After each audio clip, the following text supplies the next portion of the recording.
Good day, everyone. I hope you all are doing well. Good morning and good evening, everywhere where people are listening to us. I'm from Pakistan, and the guest we have today is from the New York, all the way from the New York, and she's amazing. And last time we had a very interesting discussion about the working home, and I got a lot of positive response from you people. And she's working. She just recently launched a book about the ADHD, and we actually in start I was actually more interested to talk about ADHD, but when I came to know that she's also working with the parents, so I thought that why not we just do 2 sessions, or maybe we can do more session as well.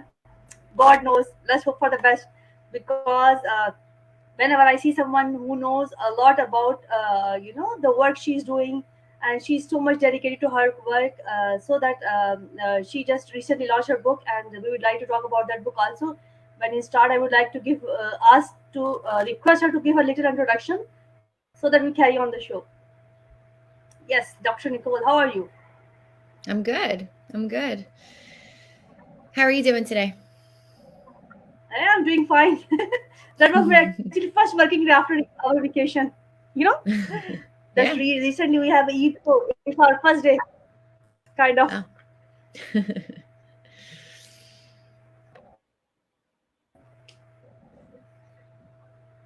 Okay, so let's talk about. I would like you to describe ADHD, because no matter how many times you need read the description about ADHD, how many books you read, how many DSM you consult, still to date people don't understand. Even same is true for the other disorder as well. But I would like to give you ask you ADHD, because people have confusion about ADHD and autism.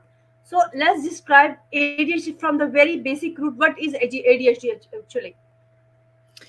Actually, this is a really good question because I think you're right that there is a lot of confusion about what ADHD is and also what it is not. So ADHD is a disorder that affects the executive functioning parts of the brain. And we usually see this Hmm. present itself in three different ways, right? There's three subtypes of ADHD.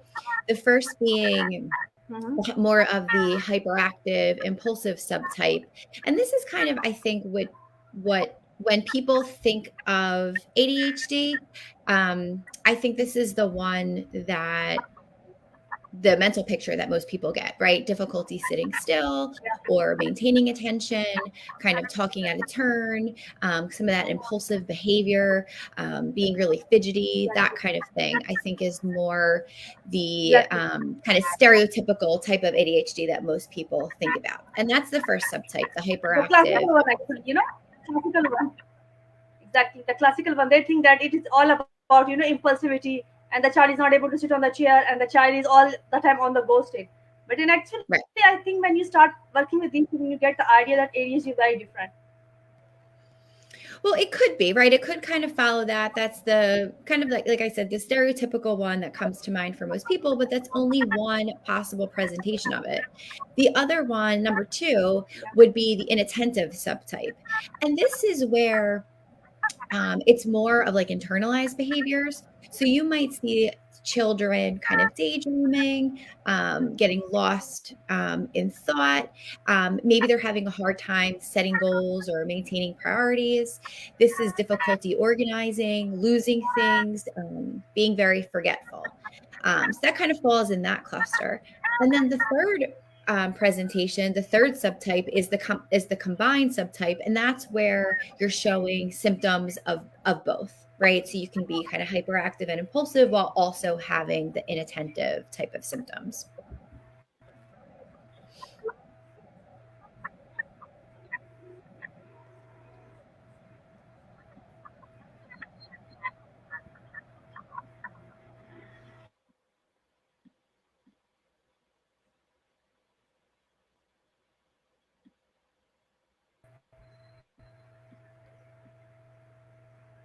Yes, we are back. So, okay, like you said that you just give us the, you could say a general picture of ADHD, but you also talk about executive function, which are very important. And till to date, I have seen, or you could say, I have heard this term from very few professionals. Even in my country, nobody talks. Maybe they just don't get this idea what executive functions actually are. And I have heard this term from very few people. I think you Mhm. might be the second or third person from whom I get this term.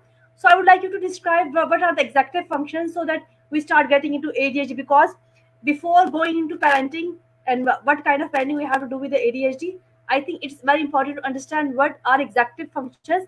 And until unless we understand ADHD, we cannot, parents cannot understand the child condition, so he cannot lead that child. So can you please describe what is executive functions?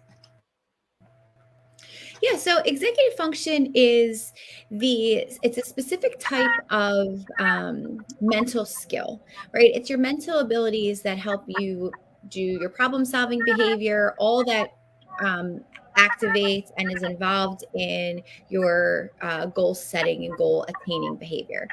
So this is the ability to set a goal, maybe organize a plan to achieve the goal, adjust or shift the plan as needed, and then of course to ultimately follow through with goal completion.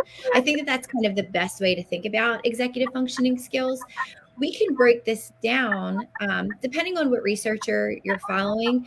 They each kind of put a little different spin on what specifically the executive function skills are and how many there are, but in general we're looking at things like self awareness, right? Self directed attention. We're looking at working memory, whether it's working memory using like spoken language or even nonverbal memory skills, right? Kind of being able to process things in your mind. Emotions are involved in executive functioning, self motivation, and of course, all of the planning and problem solving skills that I mentioned before. With ADHD specifically, there's a couple of areas that we really see affected by deficits in executive functioning. And this could be things like activation, right? Being able to get yourself going, being able to get started, maybe even estimating how much time something's going to take and being able to follow through. Also focus. This could be finding attention, sustaining your attention, and a big one that I see especially in children is difficulty with shifting attention, right? Being able to, I'm working on this task, now I have to do this task, and then I have to shift back. So being able to kind of monitor that change. Regulating things like effort, alertness, motivation, even processing speed would be a factor here. And then, like I said, memory, emotion, and then even a particular component of regulating physical activity would fall under the executive function umbrella as well. So it's a, you could say, it's the core of ADHD. Can we say that ADHD? I mean, Yeah, executive functions are the core of ADHD. yeah, So if you have to manage your ADHD, you have to work on your executive function. Is it true? yes, Because this is what I absolutely. believe, and I Yeah, believe same about the you could say about the autism as well. Because once I was studying about a study, it was about not just about AD, it was about depression, anxiety, and overall mental health condition. That those people who have mental health condition, any kind of mental health condition, their executive functions are weak or poor. So they have to work on that, because it's just start from the moment you wake up your eye, you open your eyes, and you have to make your bed, you have to go to the washroom, you have to brush your teeth, like all the skills, and you have to complete your task, you have to maintain your relationship. So I think uh, uh, these are relevant things, because whatever you do, brain and the our our frontal lobes involved in a lot of areas. So like you just rightly said that about ADHD, that people who have ADHD, they are kind of disorganized people. And like you also said that they have issues in the shift focus, attention focus, because they are so much hyper focused. Because I'm working with a lot of you could say adult ADHD individuals as well, and they would say that they indulge in a task for hours that they forget to drink water and eat something. So I think just to get rid of nonsense or something like that, they have to focus on that thing. So I think it's not just about inattentiveness, it's also about hyper focus as well, that they have to shift between these things and hyper focusing and hyper focusing and managing the other tasks. So if we talk about executive function, so if we are talking to the parents, like because having ADHD is a difficult thing, and having ADHD is a stigma as well. And you might have seen a lot of, you could say, parents who have ADHD, and maybe they don't have ADHD, but because of some skills, this came into their children. Maybe because of perfectionism, maybe some other trait which transfer into their children. So there are a lot of things we need to understand. But if we talk about a child who is diagnosed and parents get that our child have ADHD, so how they react and how you communicate with these parents that your child have ADHD. Now we have to do these things. Well, I think we have to back a few steps because a lot of times I think where the disconnect for parents is with their own understanding of ADHD. And I think before we can start to intervene and get the child the help that they need, we have to start with the parents' education and understanding of ADHD. And I think that that's really important. The parent has to be well educated on what ADHD is. They need to understand what the typical behaviors are. They need to understand why, like, have that understanding of executive function and the deficits that come along with having ADHD. So these are what the difficulties will be for the child because of this diagnosis, and it's the understanding of why. Right. So education around the parent is really important. It kind of gives them a better understanding and compassion for the child. Oftentimes, I see in private practice when parents come in, they'll say, I just don't understand why he can't do this. As if, and you hear Mm-hmm. this a lot with like anxiety and depression, right? That, well, just do it. Just, relax. Don't worry about it. Well, if we could do those things, then we wouldn't need Get treatment, up from, right? just So, snap out of it.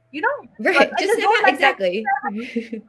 Right. If you could Just just snap out of it, then we wouldn't have treatments for depression because they would be unnecessary. And it's the yes, same that's thing the point. here.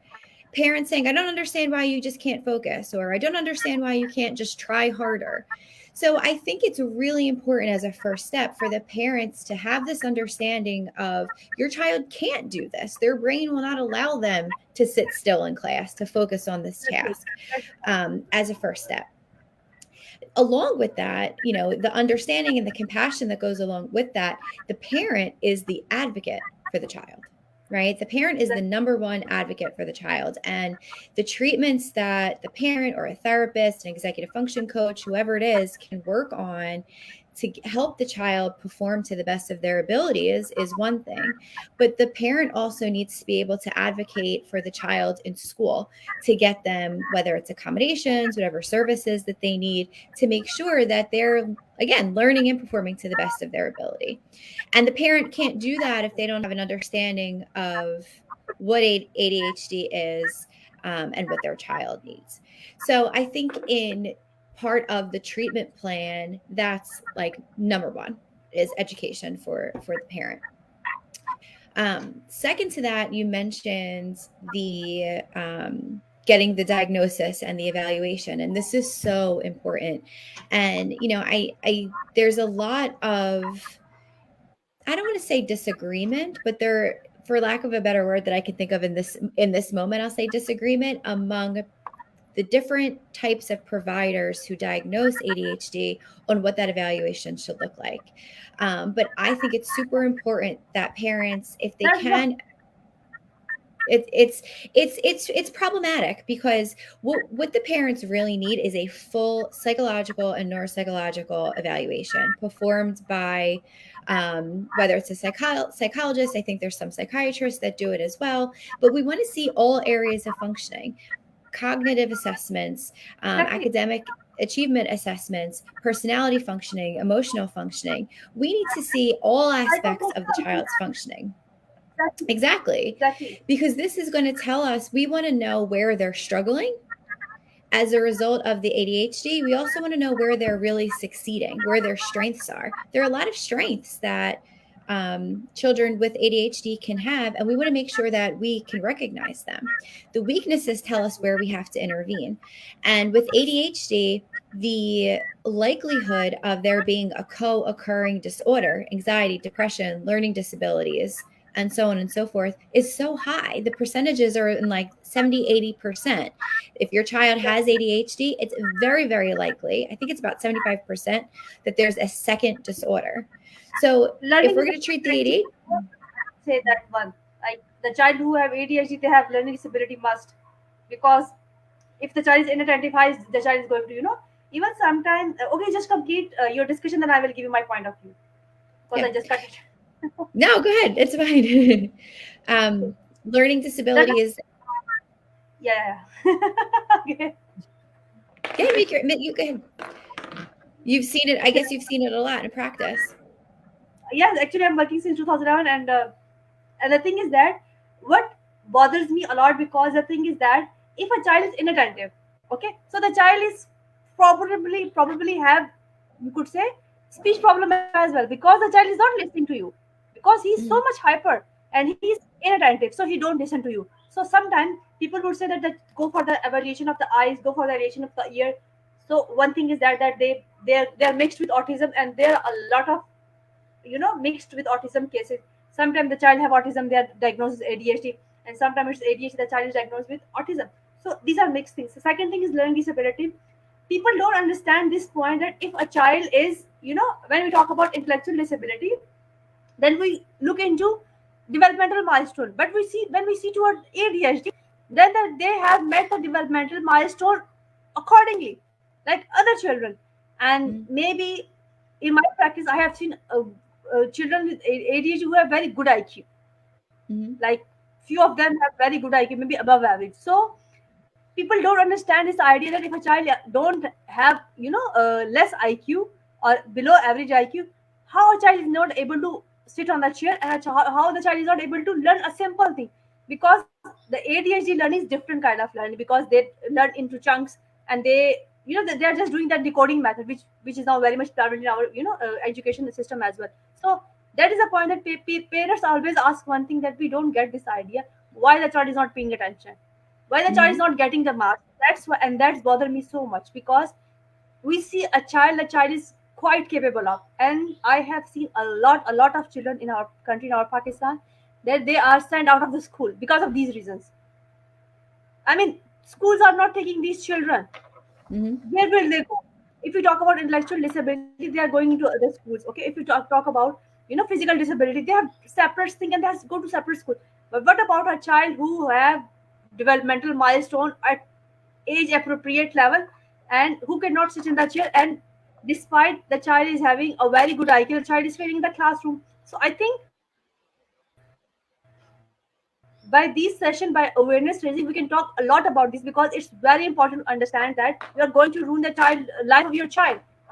The child have disability, maybe it is ADHD, but you are giving him another disability life, disabled life, which you could say is it's we are not doing something better for the child. And I think we need to talk about mhm. it more and more, so that people get this idea what actually ADHD is, and what are these problems, and what we can do about that. I think that's what we can do, and that's what we can tell the parents, because most of the time people, like I was working with a child, and the caretaker would say that the child don't get anything. I mean, the child don't remember anything, because they have memory issues as well. And you also know this idea that they have memory, because they have little attention span. So the child remembers everything. The child remembers the song, the child remembers the cartoon, the child remembers the movies, the child remembers what is going in his surrounding.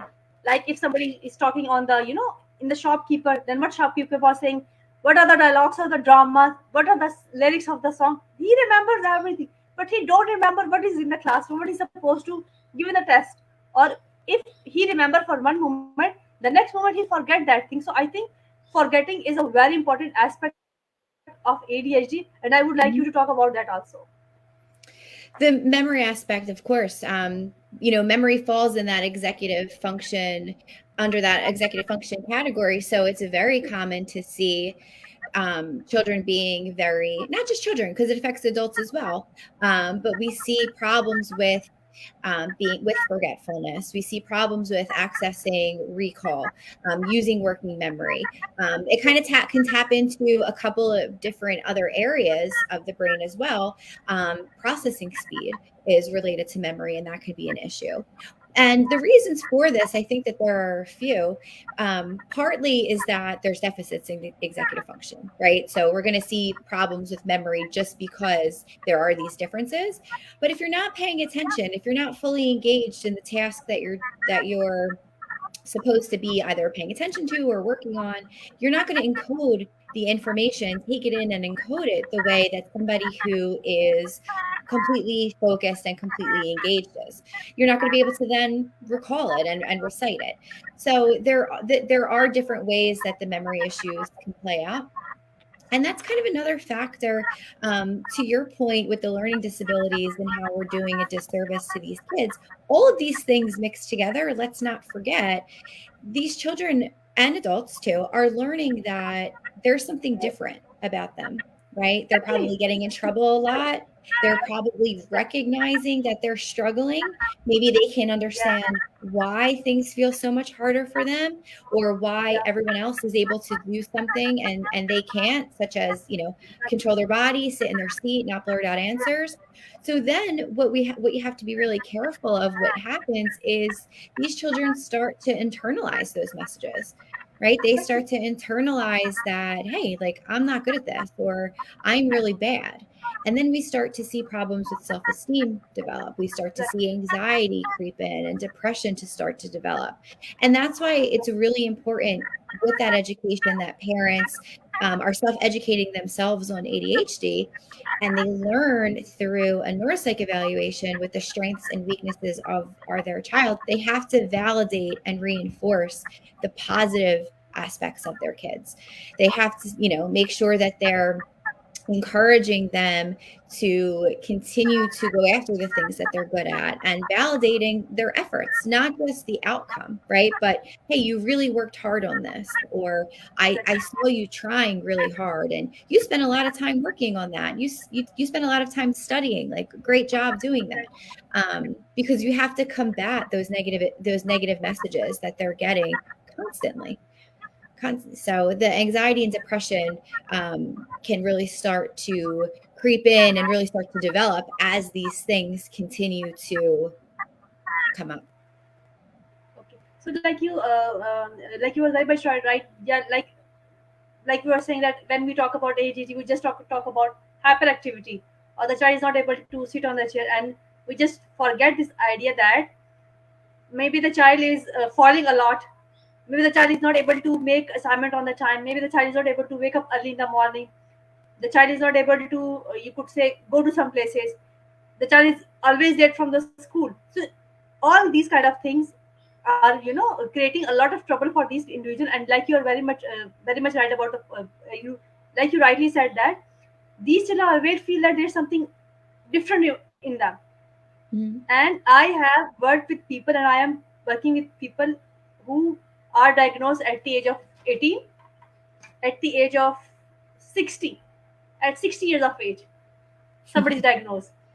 So a lot of people are self-diagnosed as well. And okay, I was just, when you were talking about it, I was also thinking about that aspect, that how do you see the aspect of self-diagnosis? I'm talking about adult with ADHD, because we all need to understand that point. If a child have ADHD, if a child have autism, if a child have intellectual disability, if it is depression, anxiety, a person is supposed to grow up with all these issues, grow up with all these things. So a child with ADHD is a adult with ADHD.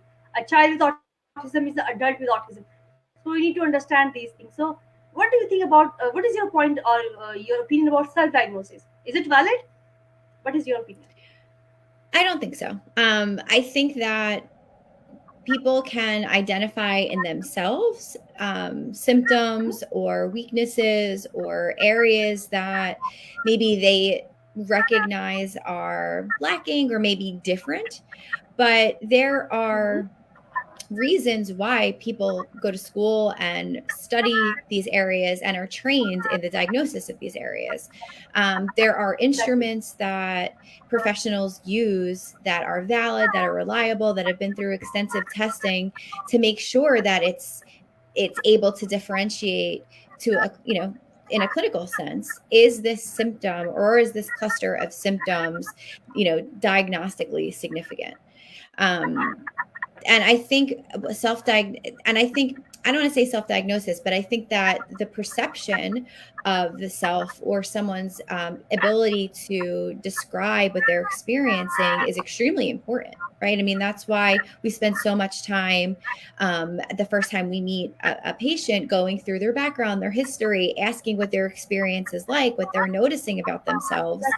But I think the professional has been through extensive training and education on how to kind of take that information and really look to see if it's diagnostically significant. Okay, so we would say that if you see that you have some kind of symptoms, you need to take the, you could say, so you need to consult a psychologist or psychiatrist, wherever you go first, so that at least you feel something. You could say, mm, it will give you some kind of closure to your condition. So I think it's very important, because sometimes it might be some other condition. Because let me give you one example. I was a day before yesterday, a girl contacted me. She said that I have dyslexia. So Mhm. I need your therapy. So I said that, what is your age? She said that my age is 30 years of age, and I am working as a teacher over somewhere. And so I said that, why you want to consult me? Like, if we talk about dyslexia, it's a learning disability. So if a mother contacted me, I will work on the child, so that the child able to understand, the child able to learn something, and the child passes that exam. So I don't get this idea why she was asking me for to help, or help with. But when I asked that, how did you get diagnosed? Who diagnosed you, or do you have any diagnosis? Do you have any report, so that I can understand, or I can at least read your report, so I get your idea what is your level? She said that I passed a test online where they said to me that it is dyslexia. So Mhm. I thought, what could say to that person, or what could say to those people who think that, because they don't get this idea that a lot of website have tests which are, we could say, fun basis tests. These are Mhm. simple fun basis personality tests. These are not valid tests. I'm not talking about all the tests, and I will also like to take your opinion about that as well. Then we will move toward the the parenting thing, how to parent these children. But the point was that, if you if you're going to put yourself into these things, and then it is kind of self-indulgence thing, because you're going to relate into everything. Because if you remember, when we were studying of the DSM, that it was giving a kind of a vibe that we have these problems as well. Yes, we feel this. Yes, we feel this. We are going to relate into this. That was the reason that we got this a lot of training on this. A lot of training is given to us. We have to go to therapist. We have to emotional therapy. We can talk about it. So I would like to take your opinion that those people are not valid. I'm not talking about all of them, because some of those tests are available for research purposes. You know, this is an interesting point because in what the internet and what social media has done is really helped to destigmatize mental health, right? And not just with learning disabilities and not just with ADHD, but across mental health categories. People are really normalizing the mental health experience, which is great, which has really been, I think it's done a lot for acceptance. I think it's done a lot to kind of motivate and encourage people to go out and seek treatment, whatever that looks like for them, whatever they're comfortable with. But I think to your point, what we're starting to see, I think we lost Dr. Khan.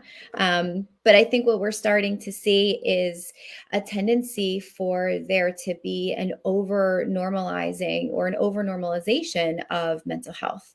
We're seeing on social media, and I just talked about this with some folks on my social media.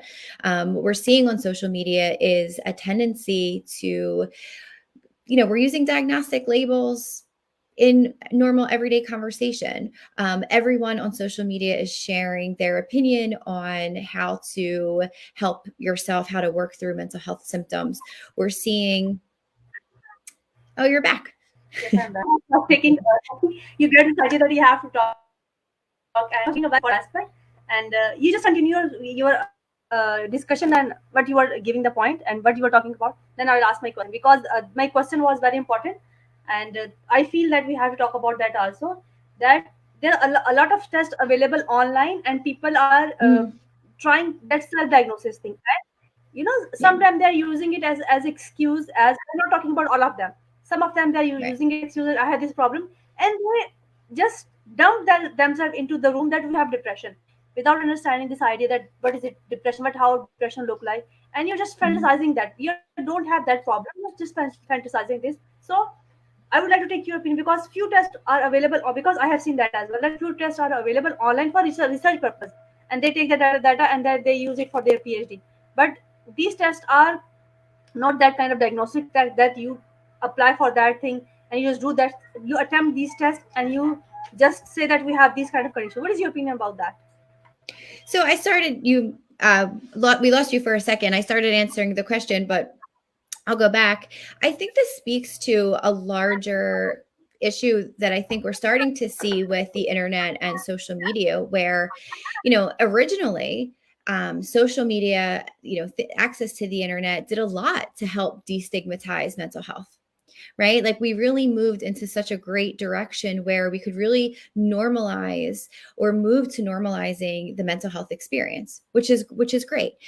People started talking about their experience, people started sharing, offering support, and I think a lot of people were encouraged to seek out support, whatever that looked like for them.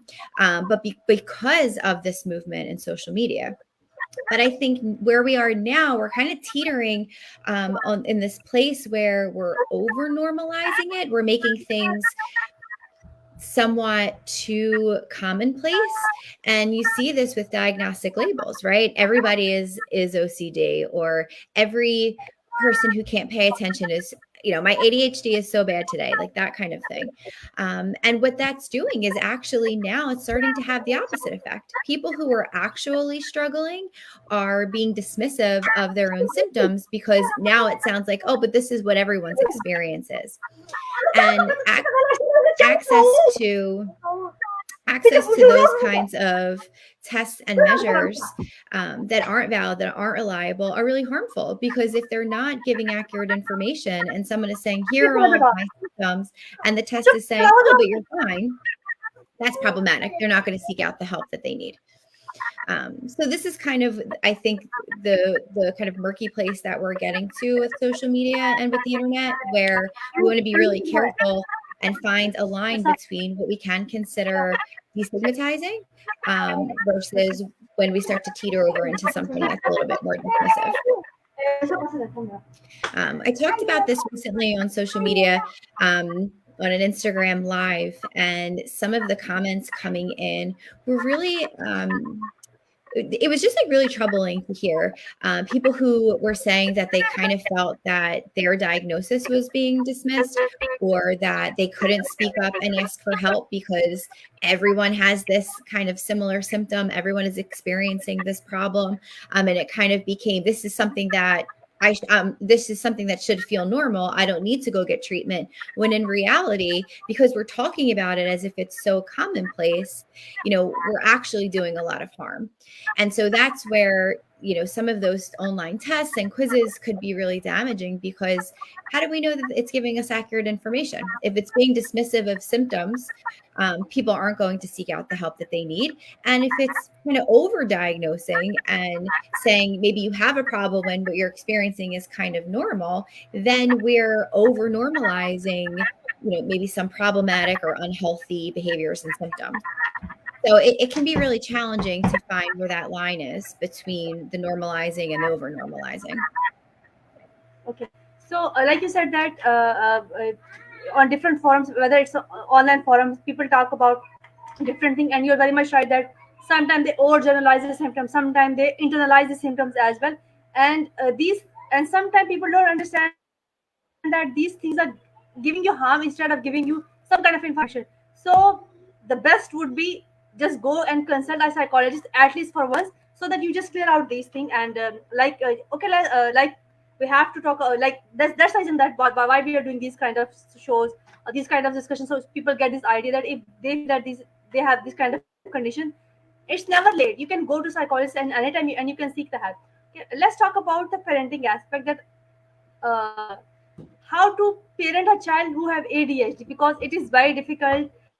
I'm sure you also get this idea, because when parents are coming to you and they're talking about that their children have the ADHD, and that was the reason I asked you the question in the first place, that and you give me the response that first you need to educate the child parents about ADHD, and then we need to give them the diagnosis. So okay, we them just give them the diagnosis as well.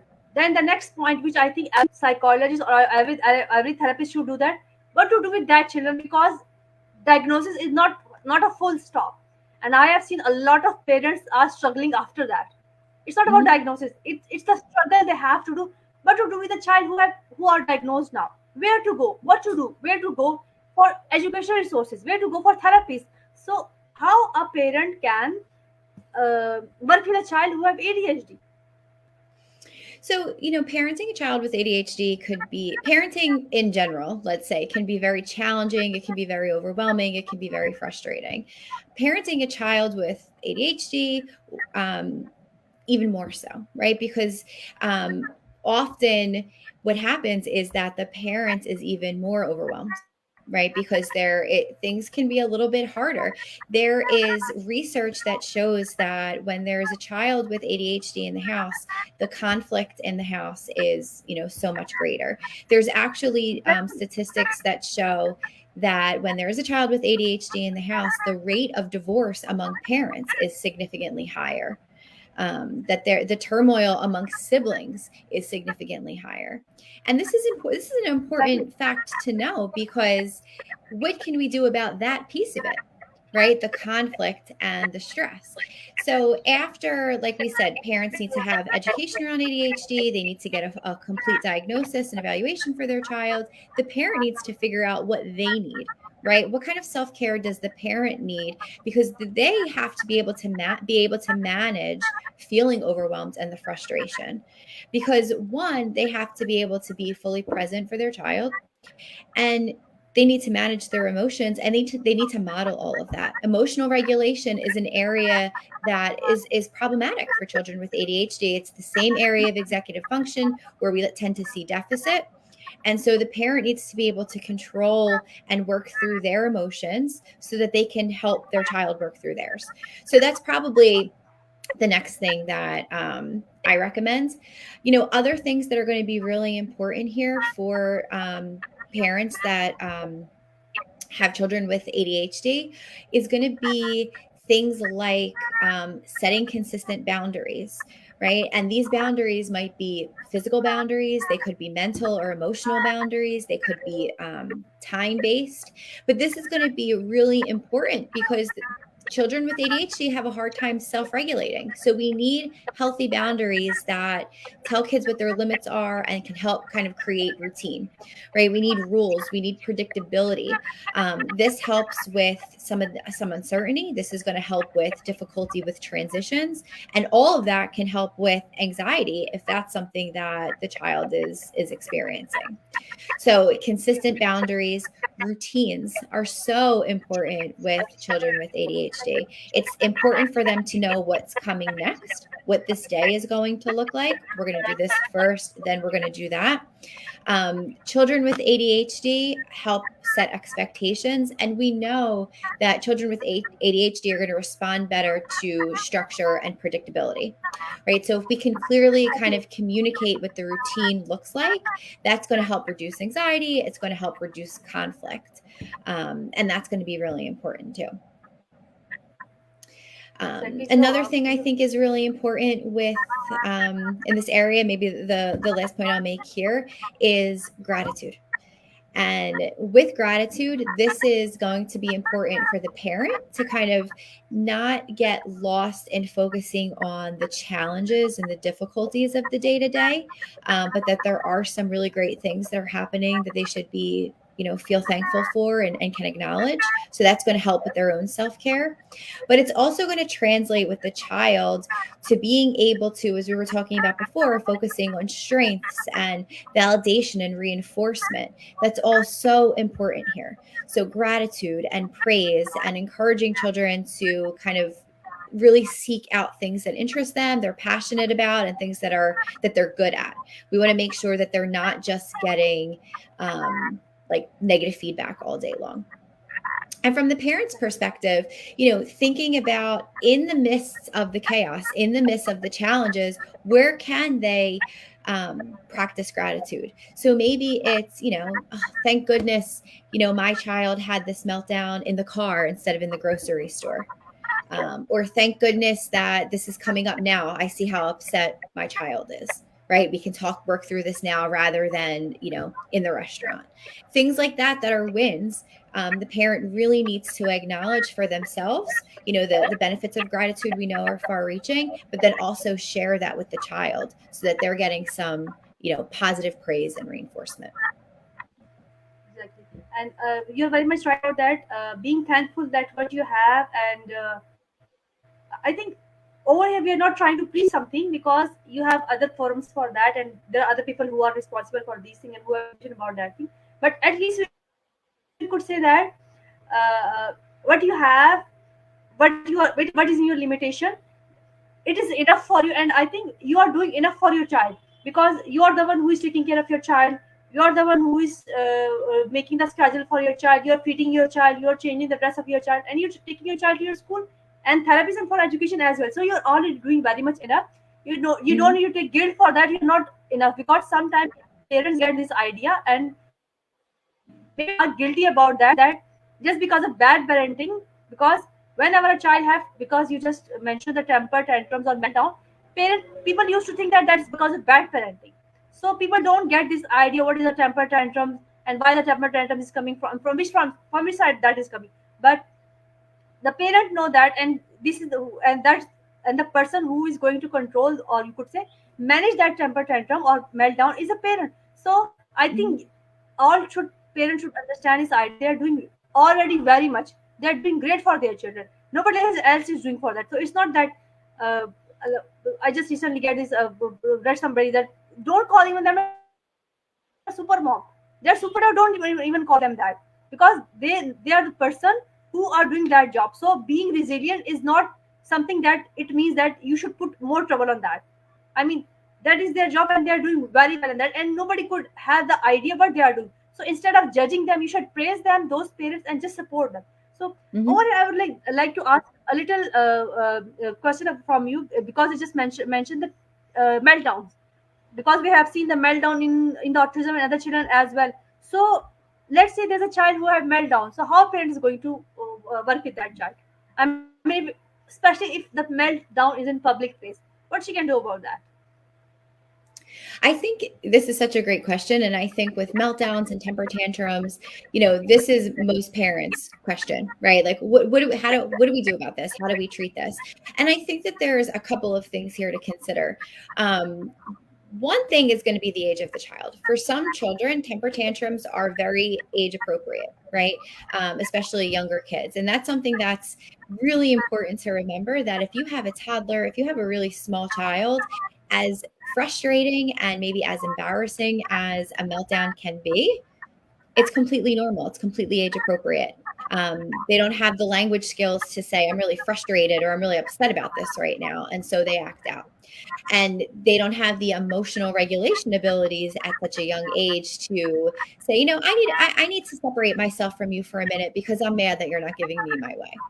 So I think it's really important to recognize that. You don't have to like it, but you have to recognize that it's completely age appropriate and it's going to happen. That being said, with the younger kids, a couple of things, right? One is you want to make sure that they're not in danger of hurting themselves or anybody else, because that's an important boundary to have.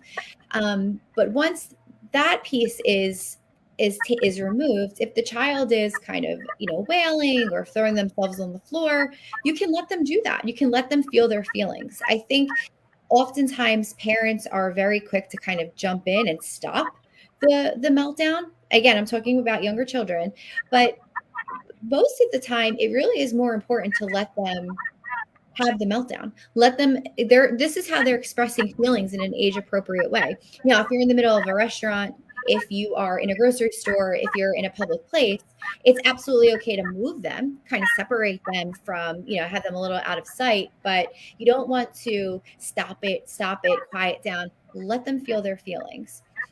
Let it go. Just make sure that they are not at risk of harming themselves or somebody else.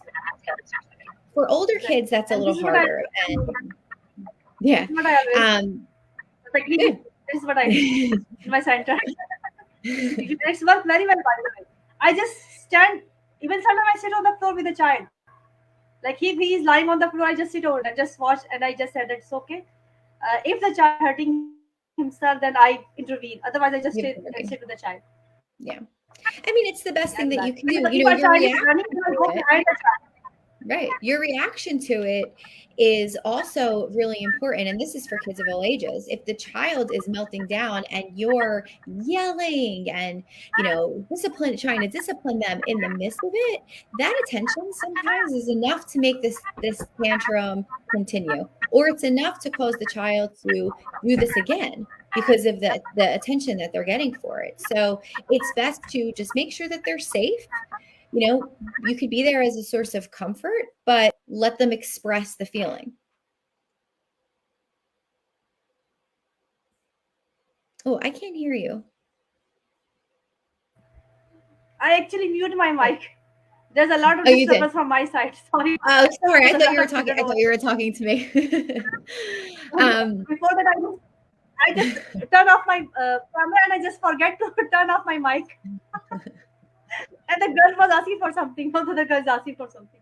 oh, So, okay. okay, when you live in a family, it happens. We have vacations also over here. So, Yeah. thank you so much for giving this very important tip to the parents who are listening here. Because what I feel is that I always ask them one question: don't you think so? Other children have these kind of issues. I mean, they don't show temper tantrum. They don't throw the stuff on the floor. They don't say no to you, or they say that we don't want to do that. We are not doing this thing and stuff like that. So it's very important to understand this point. It's okay to have showing acting out behavior because internalizing is causing more pain to them. So Right. you don't want your child to sit on the floor crying silently, because I have seen children like that. I have seen children who were silent and who were just tear was coming from their eyes without any emotion.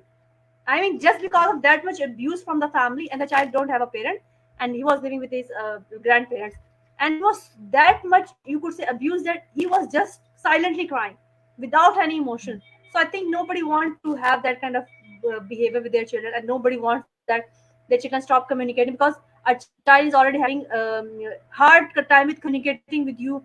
Maybe the child is facing bullying in the school, and there's a lot of problem that a child is facing, and they're not communicating to you because they're so much afraid that you're just not taking his temper tantrums, and how the child is going to communicate problem with you. So I think it's very important to understand this point, that it's okay to have temper tantrums or meltdowns, and it's okay to let them acting out, so that you get this idea what they are doing, and just stay there and see the child is not doing something to harm himself.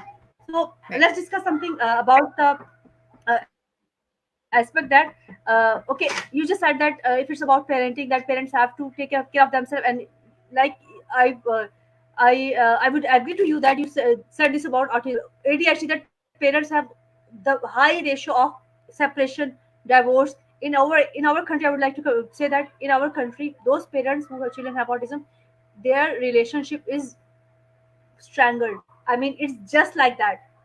The father is not putting and again giving any attention to the wife, even not giving any attention to the child. So Hmm. they don't get this idea that when you work with child, you need to you get understanding of everything. I was working with a child, and I just this case just came into my mind, because I just recently worked with a child, and the child was crying, and he was having a very meltdown for 2 3 days, and I was not able to understand what is happening with that child. Like, I explored everything, I did tried everything, even there's some kind of that thing that tries some favorite food of the child, that was even Hmm. not working on that child, because the mother was Oh, taking the child to some other place, and they were doing that kind of thing with the child. So nothing was working on that child, and I was continuously asking from the mother, please tell me what is happening with that child, why he is not giving me consultation, and why he is crying. I mean, I need to understand, because when a child is upset in front of you, I mean, you're also a therapist, you get this idea that you also get energy from that child, and you want to work with that child. That's your cause, because you don't want that child to come to you and start just crying and not doing anything. You're definitely there to work through the problem of the child. So after 3 days, the mother said that the father was playing with that child a football on every evening, like it was maybe for 1 hour. and the father is outside from the outside, like in the sense he's not in the city now, right now, and he misses his father. So Mm. I tell that I am asking this thing from you from 3 days, and I'm kind of worried for the child that what happened to that child, because uh, as a therapist you should be worried about the child because you're working with that child. What happened with that child? What is not working? You tried everything, and if the child not able to communicate, what you need to do, what you need to change. So that was my aspect. So mother, and sometimes parents do this, and you will agree to that point as well. That sometimes parents hide a lot of things from you, and they don't understand this idea that it is going to hamper the child treatment.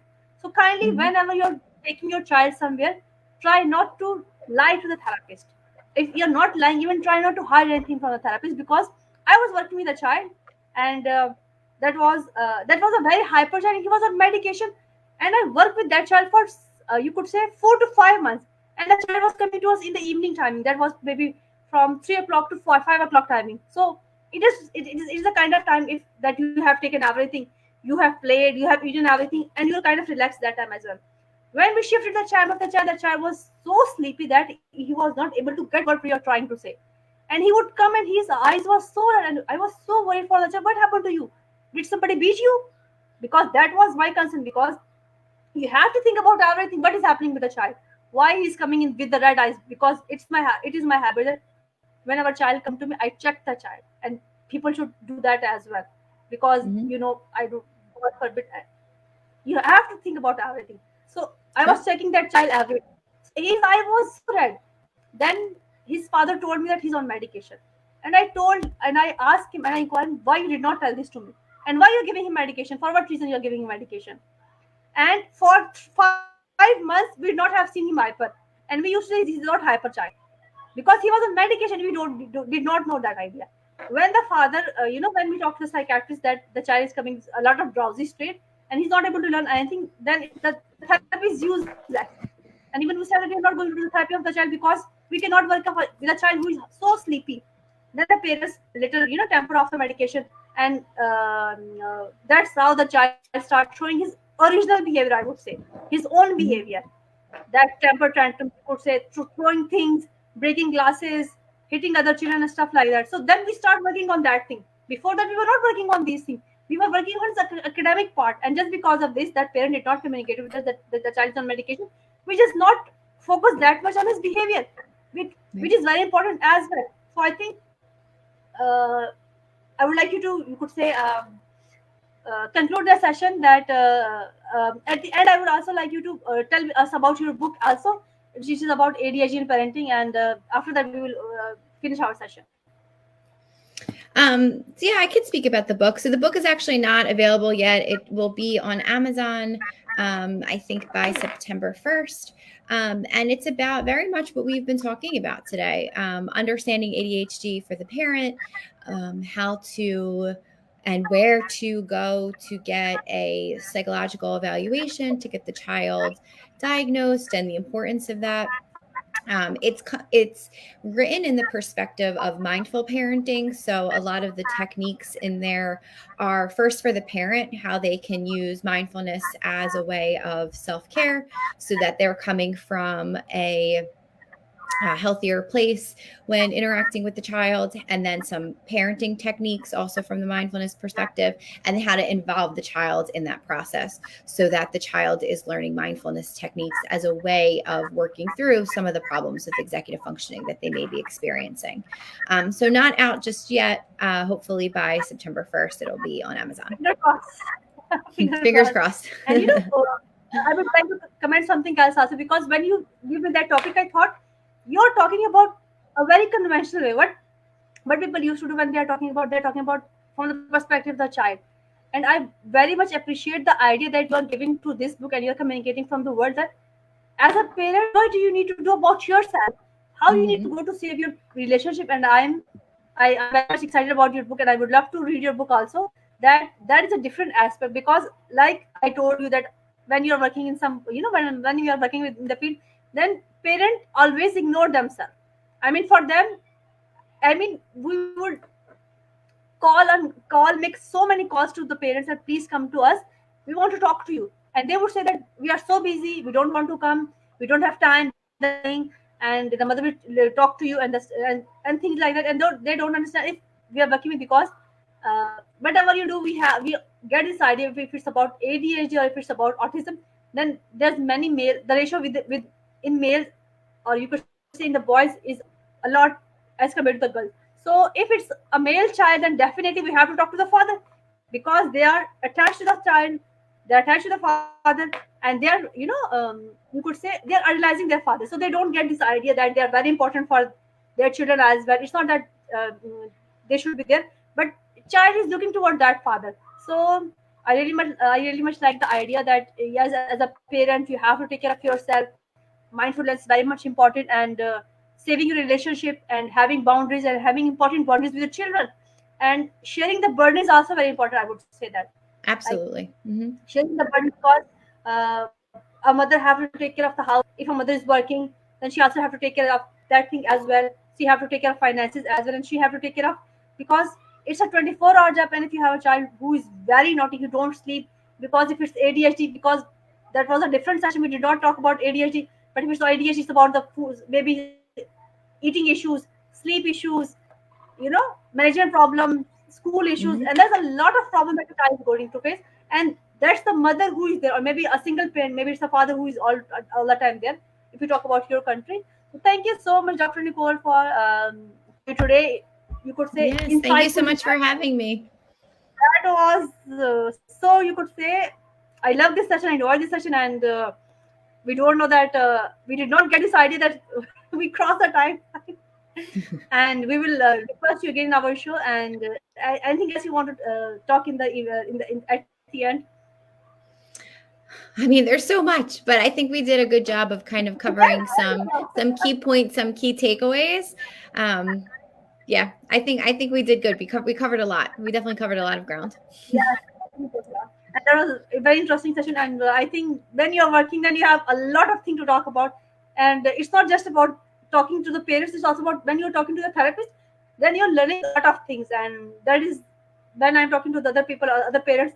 Uh, they are giving me a lot of information. But when you talk to a therapist who is working with that, with these children, and who's in the field and who have different background and who work with different population and different culture, then it is giving you insight to a lot of things, that what you could do and what different aspect you can um, look into one problem. So thank you so much for your today presence, and we would love to have you another time. And that was lovely. Thank you so much. Thank you. Take care. Bye. Okay, thank you so much everybody for listening. And we would like to have your comments in the comment section, and you can ask any question. And if you have any question from the Dr. Nicole, I will directly communicate it with her, and we will give you the response. Thank you so much. Bye bye. Bye bye.